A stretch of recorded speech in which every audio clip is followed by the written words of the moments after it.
I have something a little bit different today. Instead of it just being me talking, I actually have a friend here with me all the way from New York, which is super exciting because I finally have met someone that speaks with like a North American accent. I feel like everyone here has like a British or obviously Australian or Irish accent, so I'm very kind of like an outlier.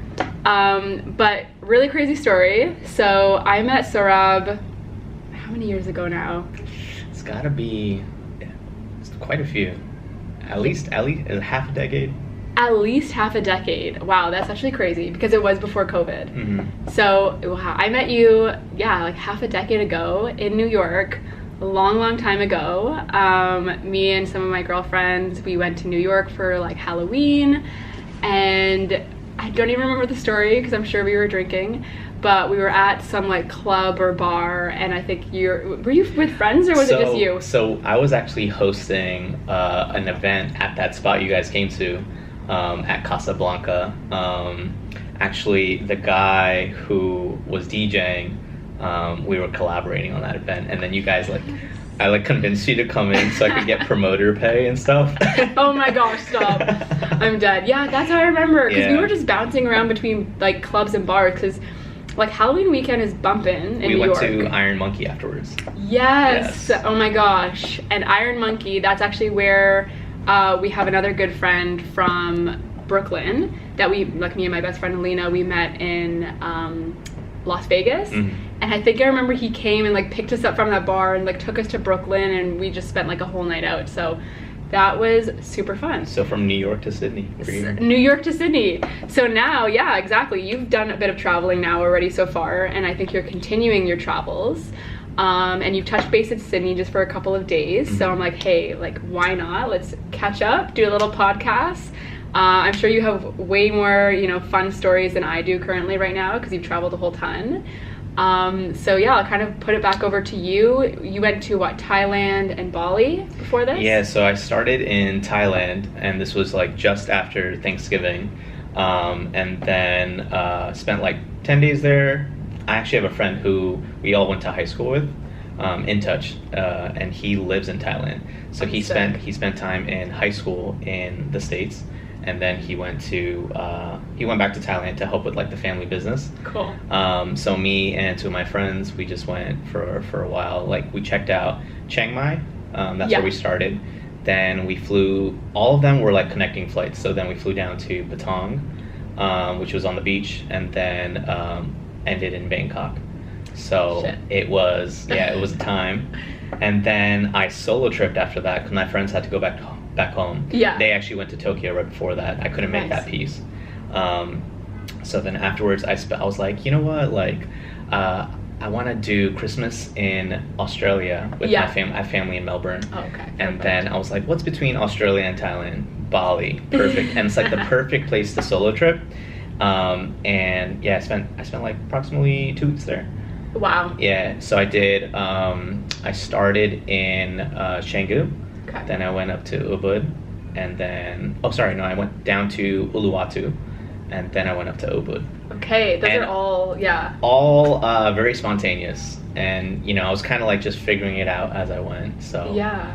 And then Brisbane, and now here in Sydney, and then then Melbourne, and then I'm gonna go to India after this, where my sister and brother-in-law are right now. So. Oh my gosh. Yeah, it's crazy, and the India piece that just kind of came out of nowhere. Yeah, I was gonna say, you just told me that now, and I was like, how far is India from Sydney? Like that's like that's the other side. Yeah, it's so funny because if you leave here like early in the morning, like let's say like 1 a.m. Yeah. You will get to India the same day because you know how the time will go back a day. Oh yeah. So I'll get there actually the same day at 4:30 in Goa. Oh wow. So it will be 23 and a half hours. Yeah. Jeez. With I have a 2.5 hour layover in Kuala Lumpur, in Malaysia, and then I have a short layover in Delhi.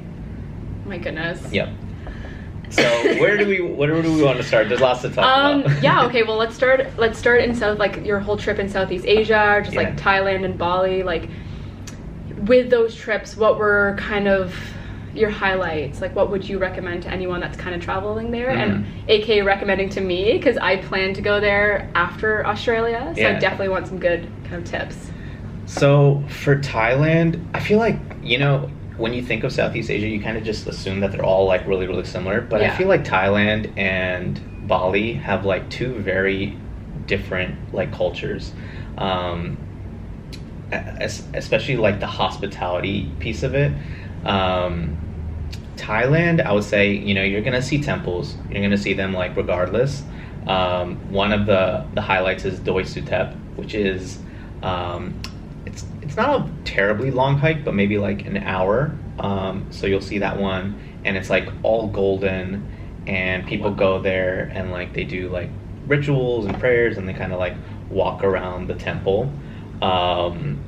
And you'll see some monkeys on the way, which is cool. And what else is a highlight? I think Bangkok is so Doi Suthep is in Chiang Mai. Yeah. We also did a lantern festival, which is that's what we kind of like planned our trip to begin in Chiang Mai, because in order to get to Chiang Mai, you actually have to go to Bangkok first. Okay. Like in terms of like me flying from the States and then going back up. So we started in Chiang Mai just to hit the Lantern Festival, and that was like the last day of our trip on that Sunday or Monday or something like that. Okay. Most of the locals will do it in like a river, like they'll just like, you know, do the offering, and I can't exactly recall what it's called, but you make your own. It's like with some leaves, and it has some incense in it, and some flowers. So pretty. And actually, I found this out later on that the lanterns are actually banned now in Thailand. Oh. Yeah, so it's technically not a good thing, because it's like pollution for the environment. And I think most of the lanterns, they actually just end up in like fields or whatever. But you know, just naive American, I guess. we did like one of these excursions that you know was like it was a good experience ultimately. Like it was really quite nice. Ours was fairly smaller. I saw on Instagram like other people's like lantern experiences. It almost looks like a painting, or like they photoshopped the lanterns, because there's like 1,000 lanterns. Oh my gosh. In the air. But the cool thing is like when you're there, you'll start seeing lanterns flying like 500 meters away, or like maybe a kilometer that way. Oh my and you'll gosh. just see like lanterns start going up all around you. You feel like you're actually in a movie. I don't recall which movie. Is it Tangled? Yes, Right? Tangled. Yeah, when they like do the lantern thing at the very end of the movie. Mhm. Yes. That's exactly the feeling, and you'll see it like, you know, them flying up everywhere, and it's gosh. a really nice experience. I feel like, honestly, I've yet to be there, but I feel like Southeast Asia is just so, and just anywhere there really, it's just like so surreal. Like you don't see that here, or in North America at least, or America. Like it's just like you don't see so many different things that's happening there, and it's just absolutely breathtaking. And I feel like some of the photos I see are, I'm like, there's no way that this is real. But then I'll see like, I saw your stories, and I'm like, okay, like he's fully there, and this looks real. Traveling between like America and then going to Southeast Asia is like the actual culture shock. Like you feel like completely enveloped in like a new culture. But like there to Australia, maybe not so much. Yeah, you know? true. I feel like, at least from like the Australians I have met, they said like Bali, for example, is like how Mexico is to like Canadians or Americans, because they're just always there. And they're just annoyed. Like when they go to Bali, they just see other Australians. So they're like sick and tired of Bali. But I'm like, okay, I don't know how you can be sick and tired of Bali. Like I feel like it's gorgeous. But like being there, like as an American, like did you find that you kind of like stood out for certain things, like cultural things? Like I find here, even in like Australia, as a Canadian, I stand out quite a bit versus like a lot of Europeans that are here. And I find, no offense, but I find that whenever I speak, people automatically think I'm American, and they have like this like pre-notion of me. Yeah. And I'm like, no, I'm Canadian. But no hate, because I actually love people from New York. I feel like New York and Canadian, like Toronto, people are very similar. But it's just like, if you don't have a British accent or an Irish accent, they automatically think you're American. So how did you find that, like being in such a foreign country? Like, did you meet other Americans, or was it a lot of more Europeans? You know, it's really funny because I definitely think there's a preconceived notion about Americans and like how we are, how we act. Like maybe we're brash, we're not so kind, etc. But truthfully, when I was in Bali, I didn't run into like any Americans. I think I might have met one other guy in the gym, and he was from California. In Thailand, zero. Like, didn't meet any Americans there. Yes, I meet a lot of Europeans, a lot of like Russians, especially in Bali. Bali was like tons of Europeans and Russians. Also folks from, you know, it's funny because I'm brown, I'm Indian, right? Yeah. A lot of people from India are in these places. True. Which is surprising. I mean, they're Indian from India. Yeah. And there's also a preconceived notion about Indians from India. Yeah. And then when people find out, like, oh, like, okay, sure, you're American, you're from New York, but like, where are you actually from? Yeah, right? yeah, And then I'll be like, yeah, I'm Indian. And then they'll be like, no. Yeah. Like, you're not like the other Indians. You're like, you're not Indian. I'm like, what do you mean? Yeah, okay, I get it. Oh no, yeah. I get it. Yeah, sometimes like my American attributes like overpower my Indianness. Yeah. To a certain degree. But I think for me, because I have been to India before, I find that Bali and Thailand are consumable for me.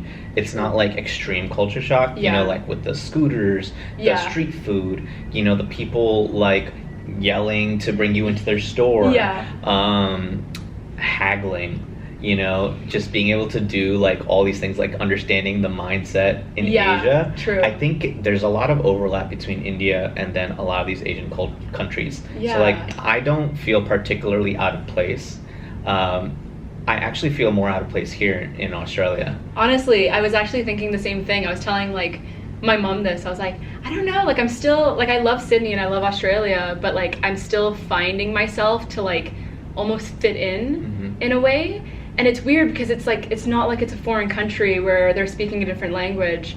They speak perfect English and they're westernized culture, but still it's like their habits and their way of doing things, I still find myself like trying to adjust, and I almost feel like I'm like not meant to like be, I don't know, it's very different. Well, there is a very strong culture here, right? But like I feel like it is quite different from how it is in the States and maybe even Canada. Yeah. And it's trying to like observe it, like absorb it, and then try and integrate into it. Yeah. Like I'll just go out like on occasion. If I'm solo traveling, I'll just go out to a place and I'll be like, oh, okay, like how are people interacting? Like, oh, okay, they're dancing in the bar. What I have noticed here in Australia, for one, is that people like to drink. Yep. Oh yeah. And I think they start quite early, like they do. like 8 p.m. And I haven't seen people this annihilated like since college. You know, my gosh. Like I've seen like 50-year-old dudes at like the Hungry Jack's, not Burger King. Yes. Okay, that's another thing. What was your like when you first came across that? What was your opinion? Because when I first like came across that, I remember seeing it and I was like, that logo looks exactly like Burger King. Yeah. But it says Hungry Jack's. And I was like, there's no way. Like, is that their Burger King? Do you know the story behind it? Yes, I just found out recently. So, if I'm correct, basically, when Burger King decided to come to Australia and make all these franchises, there was already a Burger King that existed here in Australia. Yep, exactly. So they couldn't, like, copper it or whatever. So they had to change it. So they changed it to Hungry Jack's, the most Australian name ever. I like it. It's very Australian. Have you had it? Have you tried it? I did, Is it good? Does it taste like Burger King in America? I feel like every fast food is better here or anywhere in the world besides America, because like we allow so many chemicals into our foods, and like, I know the USDA is like, you know, non-existent in terms of like protecting us. So that's one thing I will say is that like I haven't had one bad meal here. All of their ingredients are like Australian based, so it's like Australian grown, you know, chicken or beef and all these like amazing ingredients, and I feel like they take such pride and care with their ingredients and like produce that everything is just so well done. Even their fast food is not even considered fast food. Like it's kind of, not that it's probably good for you, but I'm sure it's better for you than it is in the States. I feel so bad for like our food source, and like anytime I travel, I'm just amazed. I'm like, I can order anything and I'll feel relatively healthy. Yeah. You know, because I could just be at home and get like some snack food and then find out there's some seed oils in it. Like, you know, unintentionally be eating garbage, and then literally, you know, you can just inadvertently get so much sicker in the States. In Bali, the most incredible fruit bowls I've ever had. Like, the fruit there, I don't know, it's because the climate and like the mangoes are so soft. I've never had sweet papaya before. Oh my gosh. I didn't even know papaya was sweet. I don't even think I've had papaya. Yeah, it's good. And it's typically bitter in the States.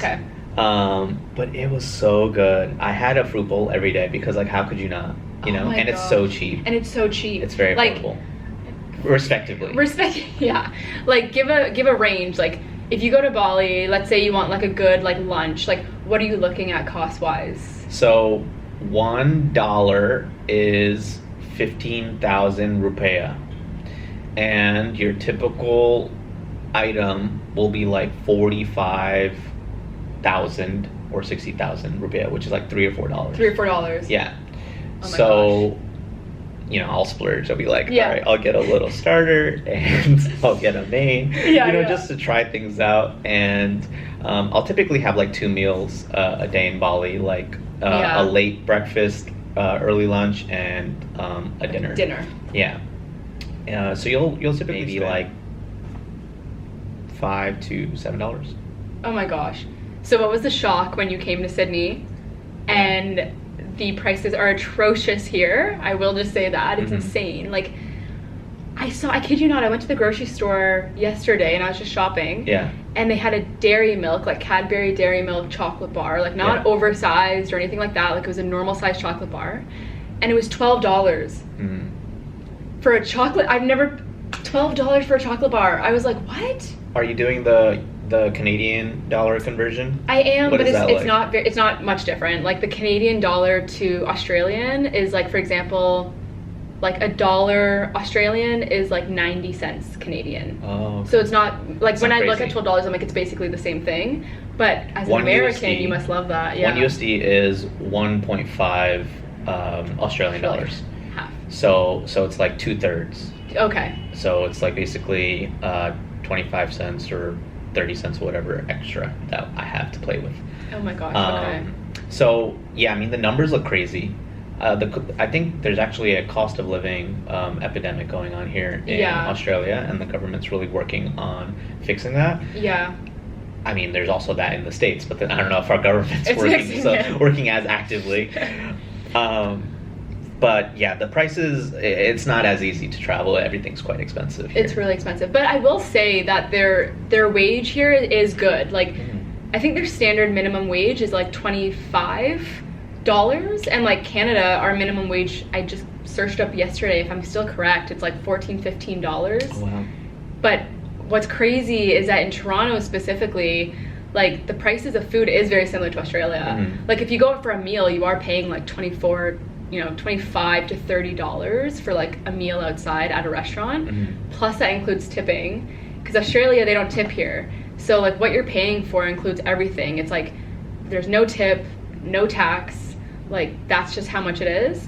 And they're getting paid a better minimum wage versus Toronto, where it's that price and a lower minimum wage. So I guess it is just a bit different, but as a traveler, it's kind of a culture shock. But yeah, like, to your point of them drinking heavily and early, it's so true. Like, they go hard. They also get up really freaking early. They do. I think it's worse that things close early. Yeah. And I think it's worse that I live in Bondi now, because the people in Bondi are next level. Like, all of Australia, they take care of their health, which is amazing. But Bondi specifically, like, these people are up at 4 or 5 a.m. running. They freaking look like Thor on the street. I walk out and I'm like, oh my gosh, like, I look like a piece of garbage compared to these people. Like, they all look gorgeous. But they get up so early. Yeah. I get frustrated that things close early. Yeah, things do close pretty early. But I mean, I don't know if it's the summer or what, but like the sun comes up really early. Yeah, it does. That's which is the nice. thing, right? And you do kind of want to wake up early. Like obviously, like where we're from in the wintertime, like it's dark by 5 p.m. Mm-hmm. and you just don't even want to wake up in the morning. So it's so challenging to like stay motivated and stay fit because like the grind of working all day, you're tired by the end of the day. By the time you commute home, you don't really want to make dinner, so you end up eating garbage food. And then you don't get up early to work out because it's so like dark and cold. Mm-hmm. Whereas here it's like there's so much opportunity to actually make yourself better as a human being because everyone just around you is so fit, so I feel like you feel motivated. Coming from Canada, that's got to be like a huge plus in difference. Yeah, it definitely is. The weather is like is insane, and I'm like spending Christmas and New Year's here and you are in Melbourne. Mm-hmm. So it's going to be such a different Christmas because I'm spending it on the beach versus in the snow and kind of having that traditional Christmas that I'm used to. Yeah. And you too, because New York is like the hub where you go for your traditional Christmas. For sure. My best friend's there right now, and like it's just something that you do. You got to like go to the Rockefeller Center and do all the kind of festivities. So here it's going to be a little bit different, but I am excited to kind of see what it brings. Like it's different, right? Mm-hmm. I walked from here to the bridge. Yeah. So the Opera House, and that's what it's called, the right? Opera, yeah. Yeah. And there was a really nice tree there, and it's funny because the Sydney tree has beach balls on it. Oh my gosh, I didn't even see that. Yeah, it's very entertaining. Oh, that's insane. It's funny that you mentioned like the times of like how people operate. So before I came to Sydney, I got like a private room in someone's house in the Gold Coast. So she was like on it, you know, she's asleep by like 9 p.m. and you know because I went out a few nights in the Gold Coast. Yeah. First of all, their club scene is nuts. I've heard it is absolutely like a rager everywhere you go. Oh my gosh. And I feel like the club scene in the States is like, not that it's dying out, you know, just being in nightlife for so long, like I've been in it for over a decade, right? Like I've seen like the transitions of it. People want more like a dinner experience now, or like something that's more fulfilling than just going somewhere and listening to music and dancing. Yeah. Unless it's an artist that you definitely want to see. Here though, it's like the clubs were in the States in the 90s. What? Like it's or early 2000s, like when I first started going out when I was like 21, like it was nuts, and it's just like that. It has not changed. Oh my gosh. Yeah, you'll experience that. I'll experience it when I go to the Gold, because I've heard like anyone, but it's funny because anyone that's from the Gold Coast, like, you know, born and raised there, they're like, do not go to Surfers Paradise. Like Surfers Paradise is Gotham City. Like it is just like the touristy trap. I guess like how I would look at it and how I'm expecting it, which is good, because if I expect it this way, it's gonna definitely exceed my expectations. But like Niagara Falls and like Clifton Hills, that's how I'm perceiving it. Like you have your tourist traps, you have your amusement parks, you have your clubs, and it's just like very much like a club bottle girl type of scene. Like I kind of expect it to be like King Street, which is a street in Toronto that is just like scary. You just go there and it's just club promoters, no offense, but just club promoters and like about the scene is okay. bottle girls and all of that. But like I definitely want to experience that.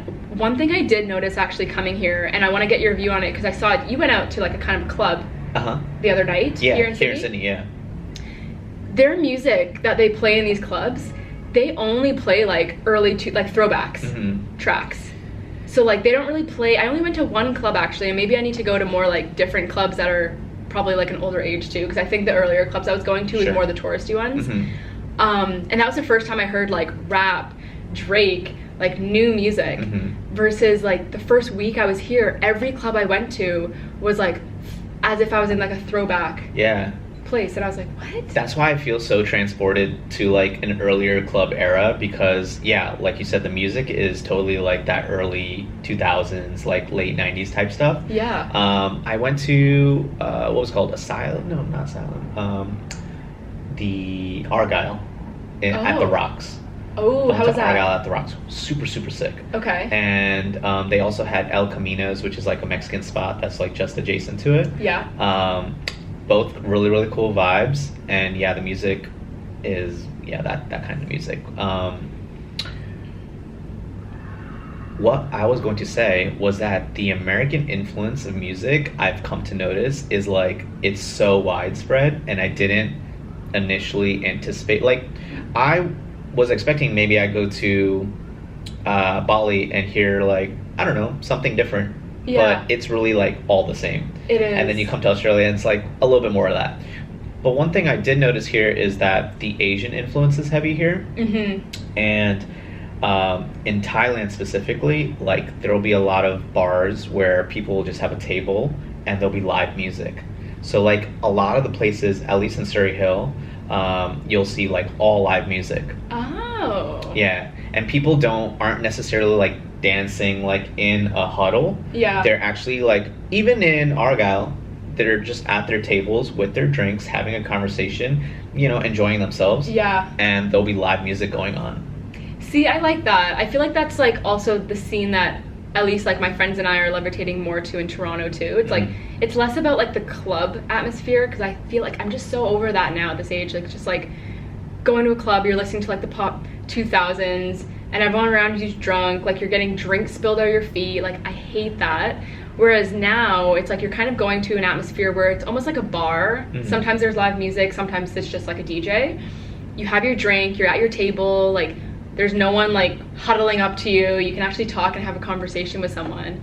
And I'm trying to find more spaces like that in Sydney. Right. So the Argyle. Yeah, Argyle has a DJ.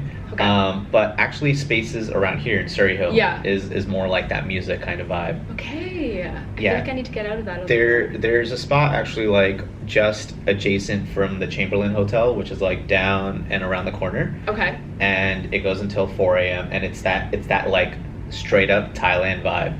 Stop. Yeah, and I had a friend in Thailand who showed us that vibe. And they're just like, in Thailand, it's more affordable to just get a bottle at the table. So you just get a bottle and you'll slowly drink it over like a period of 2 hours while listening to live music.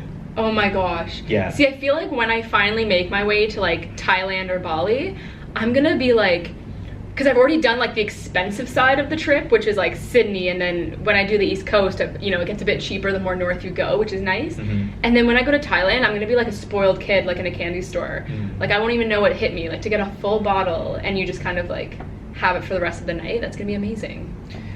Yeah, I stopped drinking temporarily. Yeah. Like after my injury. Yeah, which we have to touch on too. It's quite a story.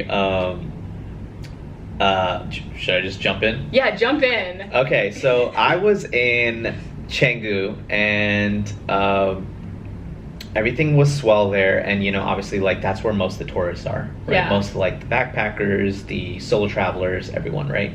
But then there's a specific club I wanted to go to. It's called Savaya. It's like located on this like crazy grand landscape, and it's just overseeing like the water. Okay. But in order to get to Savaya, you have to kind of like trek through a jungle. Jesus. And I stayed at like some rinky-dink type cabin, and they gave me a scooter for 2 days, and I've been scootering around. I had a scooter also in Canggu. Yeah. But then towards the latter half of my trip, I started using Gojek.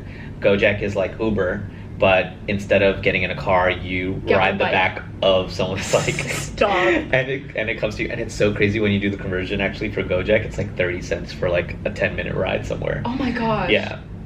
It's absolutely insane. So right, so I was out in Uluwatu, which is the beach area of the absolute south of Bali.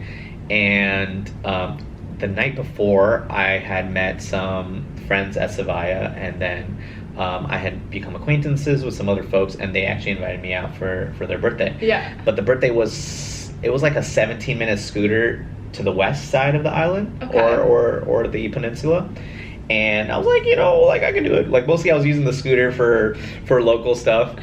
And obviously I was being too cool for school. I just like stopped wearing my helmet after a while because I started getting real confident on the scooter. Yeah. And I don't know what came over me. I just like was so lazy. I kept it inside the seat, so I stopped using it after a while.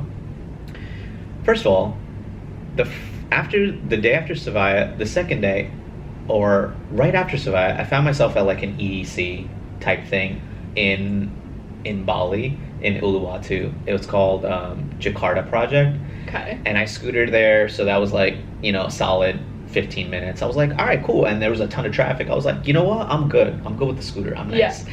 Yeah. But the thing is about the scooters is that you could be as like skilled or as good as you think you are, but you may not know about like the environment or things that are going to happen around you. Yeah. So basically what had happened was I was coming back from the birthday party of that girl who had invited me the night before from Sevilla, and then I was literally 2 minutes away from my Airbnb, from my cabin, and I kind of got lost. So initially I scootered past my place. Yeah. And I went down a hill. As I was going down a hill, there was these two dogs that were, I guess they're strays, feral, right? And they probably just like sleep there every night and bark at people as they walk by. And they started barking at me like while I was going down the hill. So the first time I went down the hill past these dogs, and I was like, yeah! I started screaming at them, right? Oh my gosh. And I almost like ran into a fence. So I went past the dogs, and then I went up another hill. And when I went up the other hill, I'm like in the jungle. I'm off the road now, right?